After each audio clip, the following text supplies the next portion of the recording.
Hi Gemini, welcome po sa ating channel. At ito ay inyong weekly gabay tarot reading for your career and money ngayon July 15 to 21, 2024. Please be reminded kung naka-resonate kayo, comment down. Kung hindi kayo naka-resonate, ibigay niyo po sa iba kasi general reading po ito. This is for you Gemini ngayong July 15 to 21, 2024.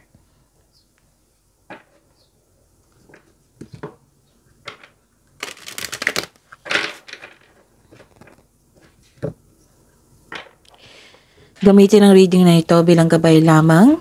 Please like, subscribe, and click bell button for notification para updated po kayo sa daily tarot reading natin. Maraming salamat po. Gusto nyo bang magpa-personal reading? Pwede nakafocus sa career and money, or sa love life, or general. So, panoorin nyo po ang lumabas sa screen ngayon. Follow instruction para makontak nyo po ako.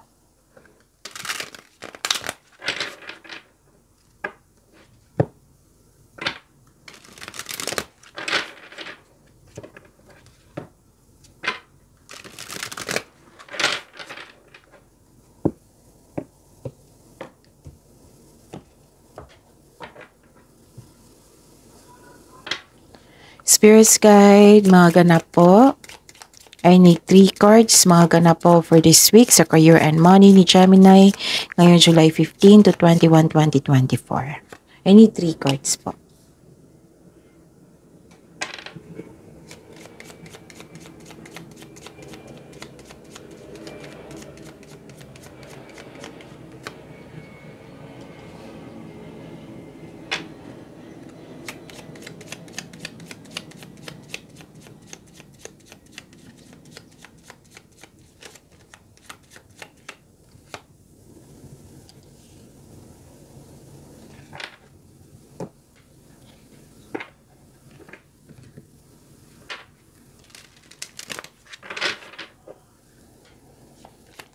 Spirits Guide, message po para sa career and money ni Gemini ngayong July 15 to 21, 2024. I need 2 cards po.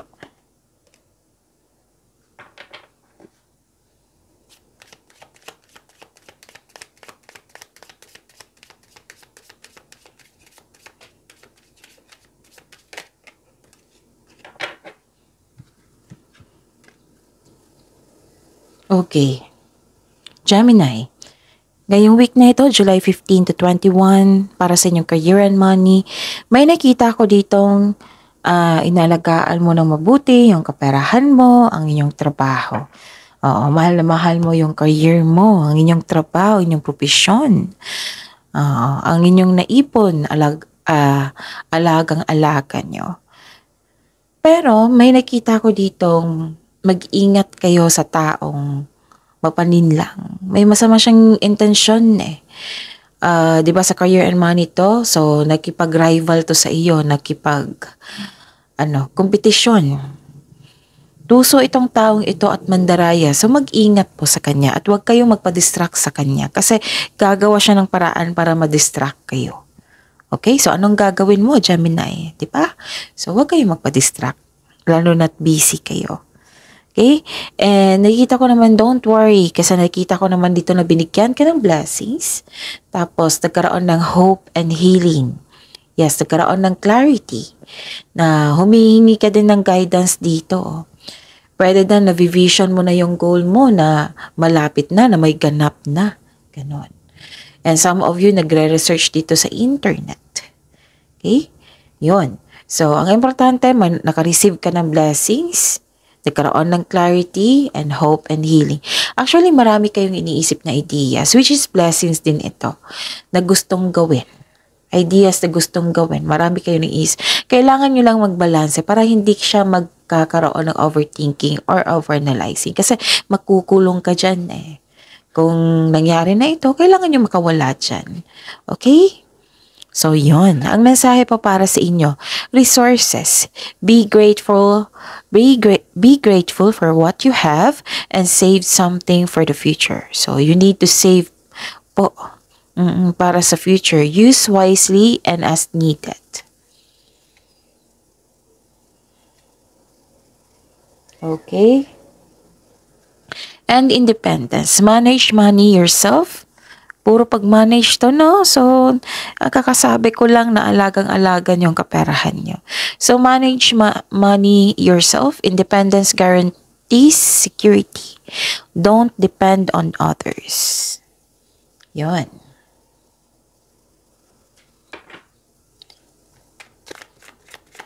Spirits guide.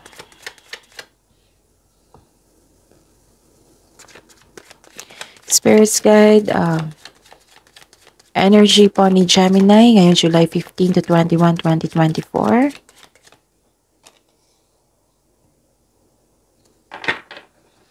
And the clarification of this card po.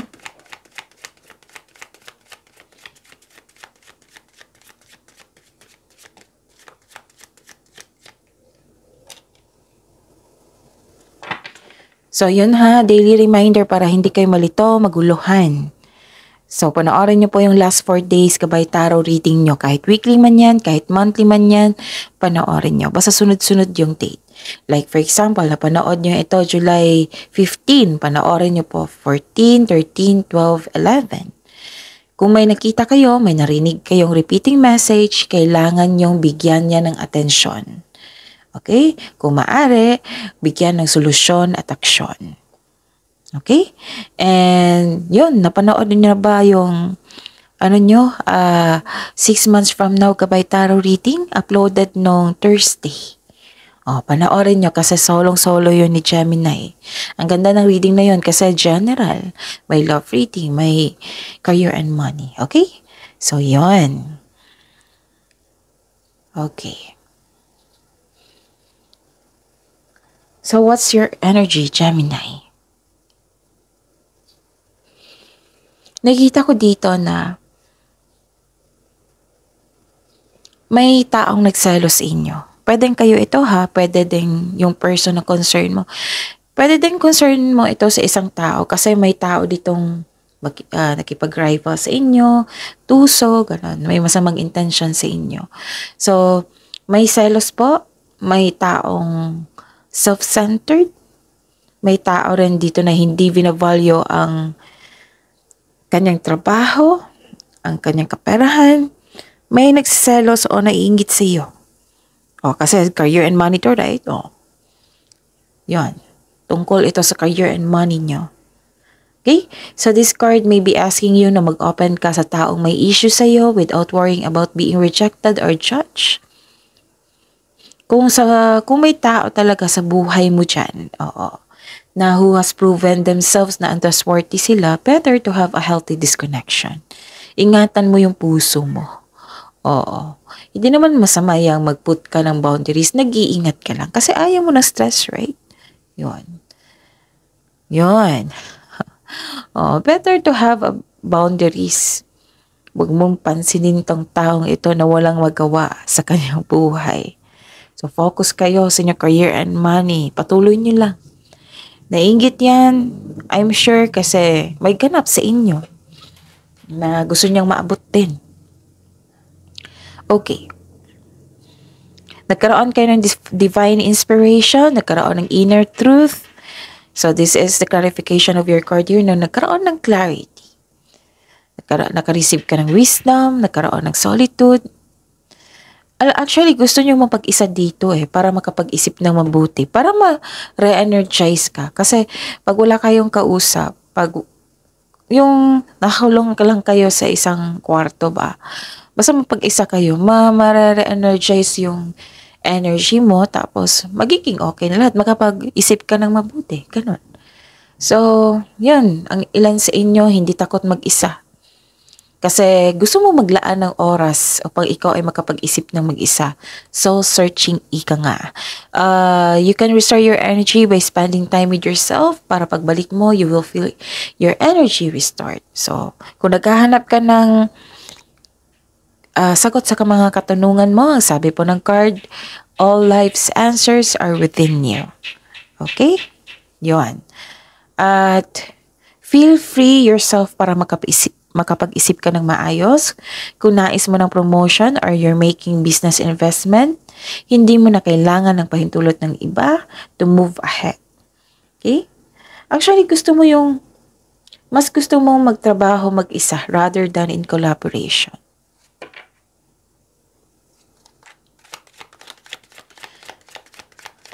Spirits guide.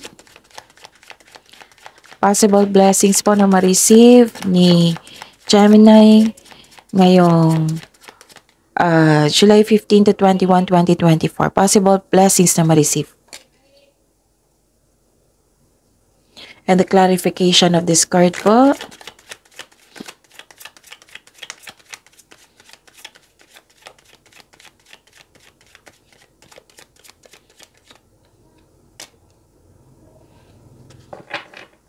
Okay. Sa possible blessings na ma-receive, okay.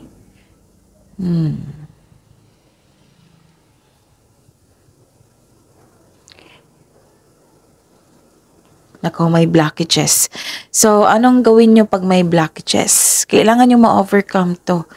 Oo, kung mainit ang ulo mo, kasi nakikita ko dito some of you, mainit ang ulo, ay hindi kayo mapakali. Siguro nalaman mo, yung tao ay nakipag-rival sa iyo. Kasi malaking distraction yan eh. So, anong gawin mo? Put boundaries. Oo, put boundaries kasi malaking distraction siya. Pwede naman magkaroon kayo ng disconnection for a healthy boundaries ka nun. Healthy disconnection. Isipin mo yung sarili mo. Okay? Tapos kung nagkaroon ng delay sa travel, hintayin mo. Baka may dahilan yan. Baka masama ang panahon. Kung nagkaroon ng delay sa inantay mong bagay or mensahe, hintayin. Exercise your patience. Ang sabi po ng card dito, hindi itong sign na mag-give up ka. Kasi mainit ang ulo mo kasi may nakakilala kang manluloko. Which is, 3 card na po nagsabi dito. So, siya yung nagbigay ng blockages. Alam niyo ba kung ma-overcome niyo ito? Magkakaroon ng mabilis na pag-unlad sa inyong trabaho dyan. Or even sa negosyo. Basta magsunod lang kayo sa inyong intuition. Magbibigay ito ng taas ng kita. Kailangan yung ma-overcome itong blockages dito. Kilalanin at alamin at put boundaries. Kasi ang ganda-ganda ng blessings na parating sa inyo, hindi siya makapasok. Kasi blockages is hindi maganda ang flow ng energy nyo. And the blessings is a positive energy. Lalapit yan kung positive energy, kung maganda ang flow ng energy nyo. So anong gawin nyo? Alisin mo ang blockages. Put boundaries. Healthy disconnection naman. Hindi naman yun kailangan mag-away, mainit ang ulo. Hindi kailangan yan. May mabubuting gawin dyan. Healthy disconnection. Isipin mo yung sarili mo. Okay? And huwag kayong magpaloko. So, kailangan yung ma-overcome yan ha. Work on it. Okay? Kasi alam ko, Gemini, hindi mo gusto yung competition. Naiirita ka sa competition. Kasi gusto mo tuloy-tuloy eh. Isang malaking istorbo talaga yung nakipag-competition sa iyo, ganon. So, anong gagawin mo? Kasi na-identify na dito na yan yung blockages. Bigyan ka ng solusyon. Healthy disconnection. Put boundaries. Okay? Kasi kung ma-overcome nyo talaga ito, hindi lang sa magkakaroon ng pagtaas ng level sa inyong kita, sa inyong sweldo, sa inyong career and money. Basta magkakaroon ng successful completion dito. And you are reaping rewards din. May accomplishment ako nakikita. Pero, gawin nyo munang mag-overcome itong blockages dito. Okay? Papasukin niyo po yung blessings. Sayang naman. Ha? So, alam niyo na yan. Spirits guide. Kailangan kong i-pause kasi dumaan yung mais. Gusto niyo na ba ng mais? Okay, pasensya na po sa ingay. Okay, so anong next? Spirits guide. challenges na ma-overcome ni Gemini ngayong July 15 to 21, 2024. I need 2 cards po. Challenges na ma-overcome to ha. Huwag kayong matakot sa challenges. Kasi andyan po yung success. Kakambal yan.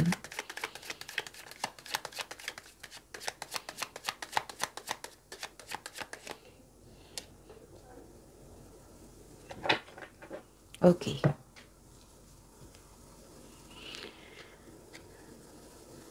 By the way, may lumabas dyan sa screen nyo ngayon. Kung gusto nyo yan, so, yan. Sundin ang instruction. Okay?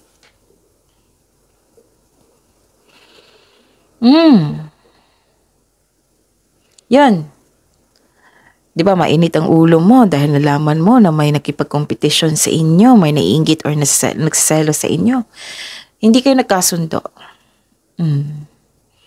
Pero ma-overcome mo ito ha. At least alam mo na may mga ganap na kanyan. Pwedeng, okay. Hindi kayo nagkasundo, pwedeng nagkaroon ng disconnection na. Gumagawa ka na ng paraan. Okay? Pwedeng nangyari na ito ha, isip-isip nyo ngayon. Kasi may lumabas din dito na regarding sa past na na-waste ang time mo sa nag-invest ka, nagbuhos ka ng time and effort, ganon. So, tumiwalag ka. Yung nag-put ka ng boundaries. Okay? May sekreto daw na hindi nyo pa alam. Sabi ng intuition nyo, so connect to your intuition. And, okay. So, same pa rin eh. Hindi marunong magpahalag ka. May takot ka rin mag-lead dito oh. Kahit ang iba humihingi sa iyo ng guidance or tulong. May takot. May natanggap kang role na leadership. Takot ka lang na i-accept mo itong offer na ito. And mag-ingat din kayo sa communication sa ibang tao. Baka may masabi kang hindi maganda. Okay? Pwede din naman nire-check ka isang tao na gusto makipag-usap sa iyo. Okay? So that's it. See you tomorrow. Please like, subscribe, and click bell button for notification para updated po kayo sa daily tarot reading natin. Maraming salamat po.